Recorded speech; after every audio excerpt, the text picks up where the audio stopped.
দর্শক সরাসরি স্বাগত জানাচ্ছি মিরপুর শেরেবাংলা ক্রিকেট স্টেডিয়ামের সামনে থেকে। আমরা যদি জানিয়ে রাখি, বাংলাদেশ টসে হেরে কিন্তু বোলিং বা ফিল্ডিংয়ে নেমেছে বাংলাদেশ, এবং একই সাথে আমরা যদি জানিয়ে রাখি শেষ মুহূর্তের একাদশে কিন্তু জায়গা পায়নি মুস্তাফিজ। কারণ আসলে আমরা এখন পর্যন্ত তেমন জানতে পারিনি। তবে আমরা দেখেছি আসলে টসের সময় 1 মিনিট থেকে 1.5 মিনিটের মতো বিলম্ব করা হয়েছিল। সেখানে আসলে আমরা দেখেছি যে মুস্তাফিজের যে নাম যেটি রয়েছে সেখানে কাটা পড়েছে এবং তার জায়গায় শরীফুল ইন করেছে। আমরা যদি আরেকটি বিষয় জানিয়ে রাখতে চাই, আজকের এই ম্যাচ বাংলাদেশে যে দর্শক যারা রয়েছেন তারা কিন্তু আসলে প্রবেশ করছেন এই মিরপুর ক্রিকেট স্টেডিয়ামে। এবং আমরা যদি জানিয়ে রাখি, অন্যান্য সময় আসলে ওয়ানডে ম্যাচগুলো মূলত দুপুর 2টার দিকে শুরু হলেও আলোক স্বল্পতা বা আলোকে যেই জ্বালানি খরচ, সেটি জ্বালানি আসলে কমাতে একটু আগেই শুরু হচ্ছে বাংলাদেশ নিউজিল্যান্ডের এই সিরিজের যে ম্যাচগুলো সেগুলো। এবং একই সাথে আমরা যদি জানিয়ে রাখি, আজকের এই প্রথম ওয়ানডে ম্যাচের বাংলাদেশ নেমেছে ব্যাটিংয়ে এবং টস হেরেছে মূলত বাংলাদেশ, এবং সেই টসে হেরেই কিন্তু এখানে বাংলাদেশের যারা দর্শক যারা রয়েছেন তারাও কিন্তু আসলে প্রবেশ করছেন এখানে। আমরা যদি একটু জানিয়ে রাখি, তপ্ত রোদের মধ্যেই কিন্তু বাংলাদেশ ফিল্ডিং করবে, এবং একই সাথে শেষ মুহূর্তে কিন্তু আসলে বাদ পড়েছে একাদশ থেকে মুস্তাফিজুর রহমান। একই সাথে আমরা যদি জানিয়ে রাখি, এবারও কিন্তু আসলে দলে জায়গা হয়নি সৌম্য সরকারের। এছাড়াও আমরা যদি একটু বিষয় জানিয়ে রাখতে চাই যে আজকের এই ম্যাচে আসলে বাংলাদেশকে যে বিষয়গুলোতে নজর রাখতে হবে সেগুলো হচ্ছে নিউজিল্যান্ডে যারা ব্যাটার রয়েছে তাদেরকে কিভাবে আসলে খুব অল্পতেই উইকেট দ্রুত ফেলে দেওয়া যায়। এবং একই সাথে সেই সাথে আরেকটি বিষয় যদি আমরা জানিয়ে রাখতে চাই যে এই যে নিউজিল্যান্ডের যে ম্যাচ, সেই ম্যাচে আসলে বলা যায় যে আসলে নিউজিল্যান্ডের যে তাদের বি বা সি টিম কিন্তু আসলে তারা পাঠিয়েছে। তবে বাংলাদেশকে কিন্তু আসলে আগামী বিশ্বকাপে কোয়ালিফাই করতে বা সহজে কোয়ালিফাই করতে কিন্তু আসলে তাদের যে র্যাঙ্কিং সেটি কিন্তু আসলে ধরে রাখতে হবে। তাই কিন্তু আসলে বাংলাদেশের এই ম্যাচ বা এই সিরিজগুলো জেতা কিন্তু খুবই গুরুত্বপূর্ণ, কারণ এই ম্যাচগুলো আসলে নির্ধারণ করবে বা বাংলাদেশের যেই র্যাঙ্কিং সেটি আসলে নির্ধারণ করবে। কারণ এই ম্যাচে আসলে বাংলাদেশ যদি ভালো না করতে পারে তাহলে কিন্তু আসলে পরবর্তীতে র্যাঙ্কিংয়ে একটি ঘাটতি বা র্যাঙ্কিংয়ে পিছিয়ে পড়ার একটি সম্ভাবনা রয়েছে। তাই আসলে বাংলাদেশকে খুবই নজর দিয়ে খেলতে হবে। এখানে আমরা যদি দেখানোর চেষ্টা করি যে আসলে স্টেডিয়ামের ভেতরে বেশ কয়েক ধরনের নিরাপত্তা রয়েছে, সেই নিরাপত্তার মধ্যে দিয়ে কিন্তু আসলে দর্শকরা ভেতরে ঢুকছেন, প্রবেশ করছেন। আমরা এখানে কয়েকজন দর্শকদের সাথে একটু কথা বলার চেষ্টা করব।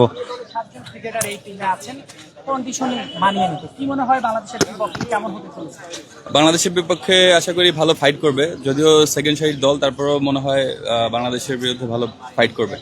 নিউজিল্যান্ড বরাবরই ভালো টিম, তারপরেও সেকেন্ড টিম যেহেতু পাঠিয়েছে তারাও মোটামুটি ভালো করার চান্স আছে। দলটাই পাকিস্তানকে হারিয়েছে, ইন্ডিয়াকে হারিয়েছে, এই দলটা আবার বাংলাদেশের বিপক্ষে খেলতে এসেছে, শুরুতে আবার টসেও তারা জিতে গেল। কি মনে হয় যে ম্যাচটাই জিতে গেল?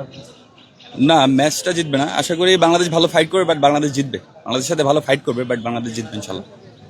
আচ্ছা, শেষ মুহূর্তে আমরা দেখলাম যে টসের সময় 2 মিনিট বিলম্ব করা হলো, সেখানে মুস্তাফিজকে আসলে বাদ করা হলো, মুস্তাফিজকে সরিয়ে দেওয়া হয়েছে, শরীফুল ইন করেছে।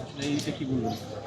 এটা অপ্রীতিকর ঘটনা বলবো, কারণ এটা হওয়া উচিত না, যেহেতু ইন্টারন্যাশনাল ম্যাচ। সেক্ষেত্রে এটা ভালো লাগেনি অ্যাকচুয়ালি। এবারও কিন্তু আসলে সৌম্য সরকার আসলে স্কোয়াডে জায়গা পায়নি, একাদশে জায়গা পায়নি। কি বলবেন, সৌম্য সরকারের জন্য আক্ষেপ হয় কিনা? সে ডিজার্ভিং, কিন্তু হয়তো বা টিম কম্বিনেশনের কারণে বাদ দেওয়া হয়েছে, বাট সে ডিজার্ভ করে। সৌম্য সরকার কথা বলে নিউজিল্যান্ডের সাথে ভালো ম্যাচও আছে এর আগেও, তারপরে আসলে সৌম্য সরকারকে এইভাবে ঘরের মাঠে ভালো পারফর্মই করে যাচ্ছেন, তারপরে আসলে বের করে দেওয়া বা স্কোয়াডে না হয়তো বা কিছু সময় টিম কম্বিনেশনের কারণে বাদ দেওয়া হয়, বাট সে ডিজার্ভিং। আশা করি সামনের ম্যাচগুলোতে তাকে নেওয়া হবে। সৌম্য সরকারই তো ক্যারিবিয়ানদের বিপক্ষে শেষ ওয়ানডে ম্যাচটাতে 91 রানের একটা ইনিংস খেলেছে, আসলে মোর ডিজার্ভার নয় কেন? জি, অবশ্যই সে ডিজার্ভ করে। অবশ্যই আমরা মনে হয় সামনের ম্যাচে তাকে দেখবো ইনশাল্লাহ। Thank you. দর্শক, আমরা যদি জানিয়ে রাখি, এখানে কিন্তু আসলে অনেক দর্শকরা প্রবেশ করছেন। আমরা এখানে আরো কয়েকজনের সাথে একটু কথা বলতে চাই। এখানে টাইগার একজন রয়েছেন, তার সাথে একটু কথা বলতে চাই। আসলে কি বলছেন?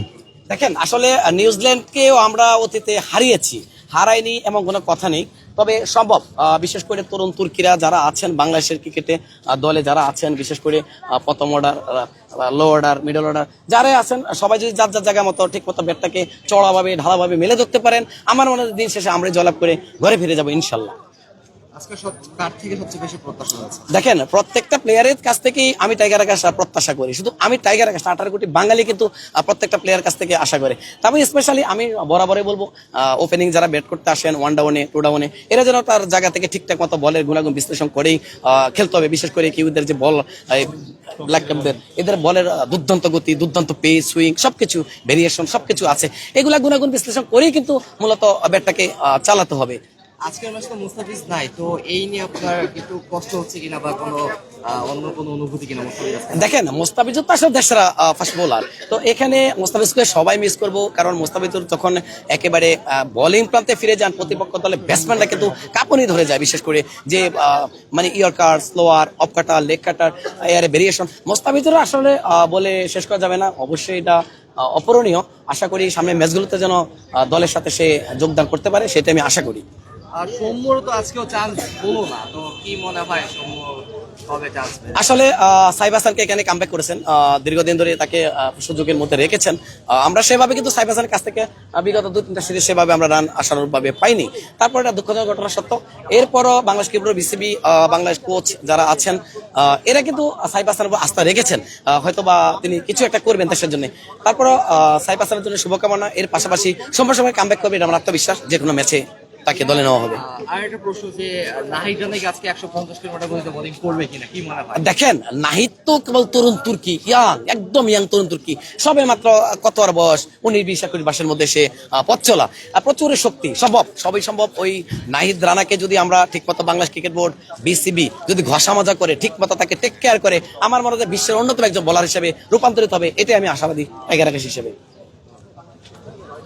দর্শক, আমরা মিরপুর শেরেবাংলা স্টেডিয়াম থেকে দেখানোর চেষ্টা করছিলাম, আমরা লাইভে ছিলাম। আমরা যদি জানিয়ে রাখি, বাংলাদেশ কিন্তু ইতিমধ্যে টসে হেরে ফিল্ডিং করছে, এবং একই সাথে বাংলাদেশ কিন্তু আজকের এই সিরিজ বা আজকের এই ম্যাচগুলো কিন্তু বাংলাদেশকে খুব নিজেদের করে রাখতে হবে, কারণ পয়েন্ট টেবিলে শীর্ষ না ধরে রাখতে পারলে কিন্তু পরবর্তীতে 27 সালে যে বিশ্বকাপ রয়েছে, সেই বিশ্বকাপেও কিন্তু আসলে পয়েন্ট টেবিলে যদি অধঃপতন হয়, তাহলে কিন্তু বাংলাদেশের খুব ভালো কিছু হবে না। দর্শক, বিদায় নিচ্ছি, পরবর্তী আবার আপডেট নিয়ে আপনার সাথে যুক্ত হব। সে পর্যন্ত সাথে থাকুন, সুস্থ থাকুন।